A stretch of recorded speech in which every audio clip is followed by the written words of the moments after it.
our guy, friend of the program, Nick Wagoner. He covers the 49ers for ESPN, joining us now to discuss some of the 49ers early offseason moves. Nick, thanks so much for taking time out of your day to hop in with us. Was firing Steve Wilks the right move for the 49ers? Wow. I don't know if we can answer that right now, but I can say, like, I think, first of all, we need to look at this, like, holistically. I think the easy thing to do, and a lot of people are doing, is saying this is a reactionary scapegoating move based on what happened after the Super Bowl. And it wasn't just based on the Super Bowl. And I think everyone that will follow the 49ers all year knew that there was issues that took place throughout the course of the season that kind of built up to this and made this so that it wasn't a huge surprise if you were following along with the team. And let's just start back at the beginning, guys. Like, when Steve Wilks got hired, it was the first time the Niners had done two things. First of all, it was the first time that they had hired from outside of the building for the defensive coordinator job. Second of all, it was the first time that they'd hired a defensive coordinator who had a background working with defensive backs rather than a linebacker. And Kyle Shanahan preferred having guys who were linebackers and coach linebackers because they do see things more holistically. They have a better idea of how to connect the front and the back, because that's what a linebacker's job is to know what everyone is supposed to do.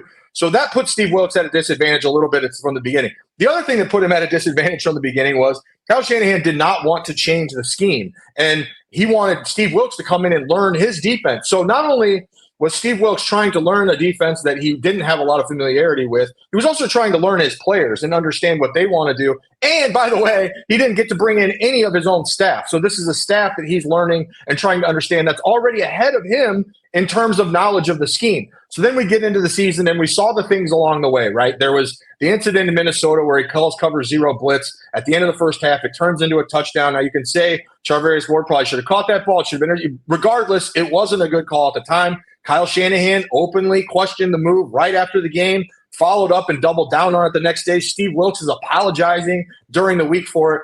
You go into the bye week. There's all this discussion about should Steve Wilks move down to the field. He does move down to the field. So that was another thing along the way. The run defense towards the end of the year wasn't very good.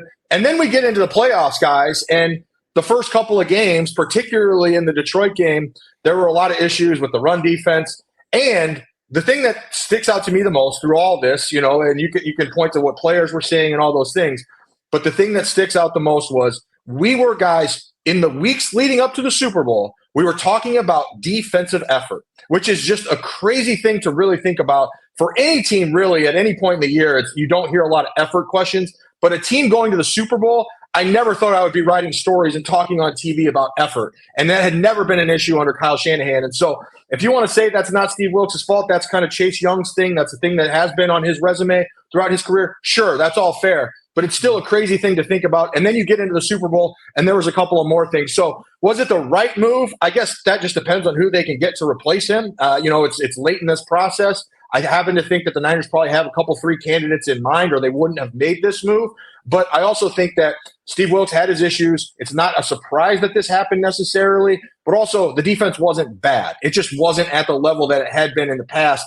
I do think Steve Wilks knew that coming into this. And so I don't think he necessarily is even surprised either. I just think that the Niners are in a position where they're also not going to be able to make a lot of sweeping changes this offseason. And so what can they do to try to get over the hump is go find a defense coordinator who maybe can get them back to those dominant levels where they're equally dominant on both sides of the ball. You know what, Nick, my first question, you brought it up. They've got a couple of guys out there that they have to have at least some idea of who they would chase. Who is it that you're hearing, or who is it that you would chase when it comes to that position? Because it is late in the program.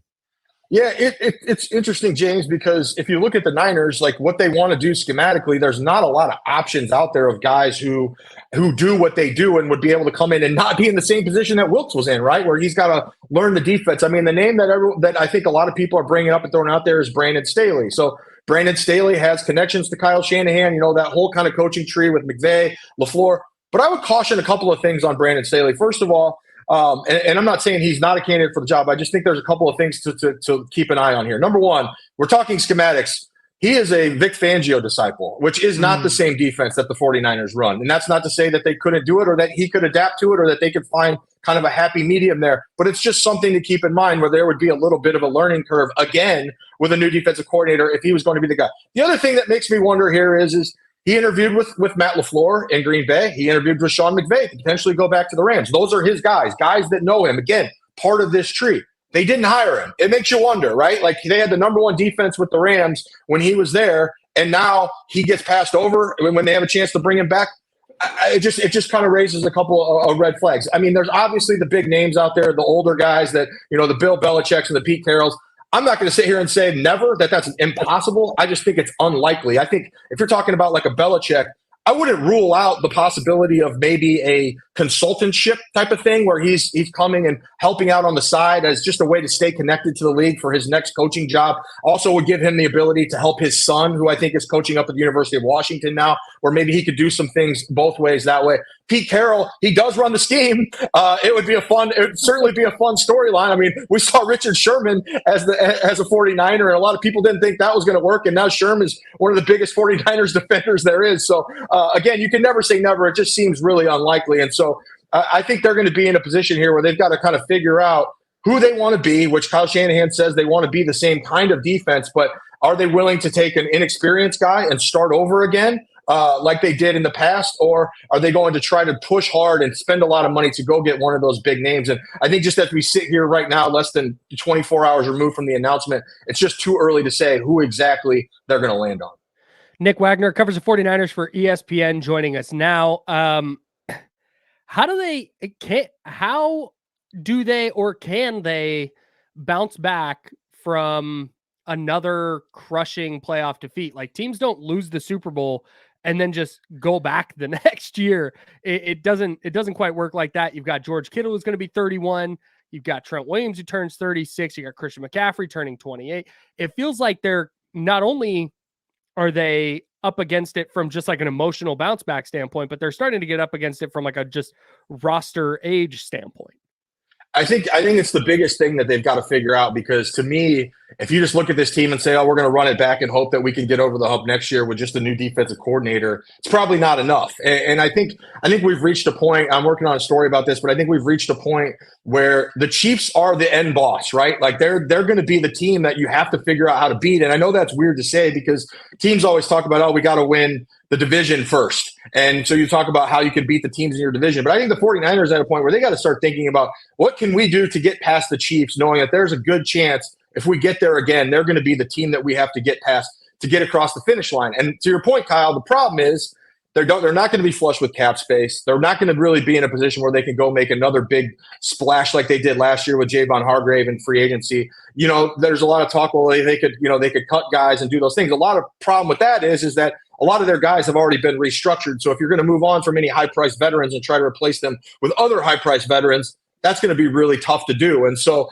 I think they're going to have to really hope that they can get internal improvement, that, it starts with that defensive coordinator hire, that maybe there's someone who they can bring in who can get that defensive line revved up to the level that it was, the dominant level that they expected it to be, and the level that it was in 2019. Because quite frankly, they didn't. They weren't bad, but they just weren't as dominant as you would hope, given the resources that they had invested. The other side of that is they got to get that offensive line figured out. If you watch that Super Bowl again, and I understand people don't want to do that right away, but when Brock Purdy was clean in that Super Bowl, he was really good. He was right on the money, and he was hitting his receivers in stride, and they were making plays. But when he wasn't, which was a lot of times, I think I counted 8 or 9 times, there was a free rusher. And that's not bad blocking. That's bad communicating. And that's all part of it, right? You got to figure that out. So they got to get that offensive line figured out. I think that they're going to have to start looking at safety play. That's another issue. They're going to have to get a safety in there. I think another corner or two. I mean, if it's me, with all the draft picks they have, offensive line and defensive backs are the primary concerns. I also want another defensive lineman or two. They're probably going to have to get a linebacker because you don't know what Dre Greenlaw's situation is going to be. So there's a lot of things that they've got to kind of figure out. And the problem is not all those things are necessarily the things that are going to push you over the top if you just do one of them. If you can do all of them, maybe it is, but it is going to be a more difficult thing than I think a lot of people realize. Yeah. All right. You're listening to the Insiders here on ESPN 1320. We have Nick Wagoner from ESPN talking 49ers. Nick, you brought it up a little bit there, cursory, but they are, $43 million over the salary cap. And if this was NBA, I could break down the salary cap to its minutia and bore everybody here. But when it comes to the NFL, I'm not all that well versed. How is it that they're going to get under the cap? Can they keep Brandon Ayuk? How are they going to piece this thing together here in the coming months? Because it sure does feel like they're at this precipice moment where they could really fall off if they don't bring some of these guys back.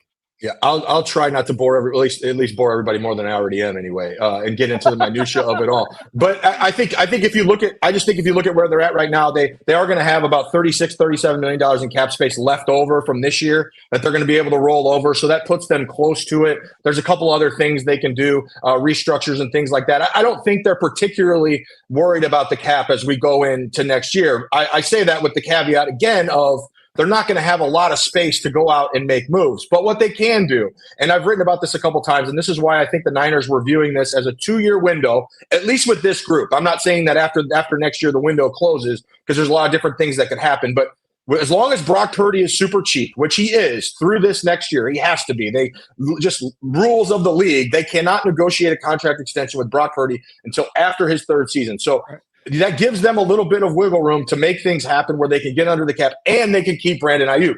Now, Brandon Ayuk's number goes to a crazy place. Does that mean that they're going to be able to keep him? I'm not sure about that. And that's what happened with DeForest Buckner. The 49ers wanted to keep DeForest Buckner. That's a misnomer out there that they were dead set on trading him. It just got to a point where his price tag got so high they couldn't handle not only the keeping him, but kind of the opportunity cost of keeping him, where it was going to cost them 2 or 3 other players that they wanted to keep. If Brandon Ayuk's contract gets into that type of situation where you start getting into the 25, 26, $27 million a year range, and you can make the case that he deserves that, then it maybe becomes a little bit different conversation. But I say this too. They're in a position with Brandon Ayuk where his contract, where they would sign him, the first couple of years, generally, that number is pretty low. So next year, his number on the 5th-year option is like $14-something million, I believe. They could sign him to a deal where his number is 6 or 7, and boom, you're under the cap. You've saved enough money that you're under the cap just right there. Now, the deal's not going to get done in time for that to matter. It's probably going to be late in the offseason if it gets done. But I say that to say the big hits start coming in years 3 and 4 generally, or even year 2 of that deal, at which point then you're going to have other guys that start coming off the books, whether that's Eric Armstead, whether it's Charvarius Ward. It could be Deebo Samuel. He only signed a 3-year extension. So there's a lot of different things that play into this. And I think the way the Niners are viewing it is you have your nucleus right now, which is your George Kittles, your Eric Armsteads, Nick Bosa, Fred Warner. And you're going to have to start transitioning into what your next nucleus is. And that is your Brandon Ayuk's, your Brock Purdy's. Those are going to be kind of the next generation of 49ers that they hope will extend this window for as long as possible. Nick Wagoner covers the 49ers for ESPN. One of my favorite people to talk football with, but also one of my favorite people to talk hoops with. What did you think about the LeBron Warriors stuff? I honestly haven't thought about it at all, to be completely honest with you. Just terrible radio here, but that's my bad. That's my bad. I spent 8 nights in Las Vegas. You tell me how long it takes to get over that. That's all I want to know. That's all I got for. I mean, I can't say I'm shocked by it, right? Like, I mean, the Warriors have been clearly unafraid to try to make huge moves like that, but I can't say I'm surprised. Nick, thanks so much for taking time out today.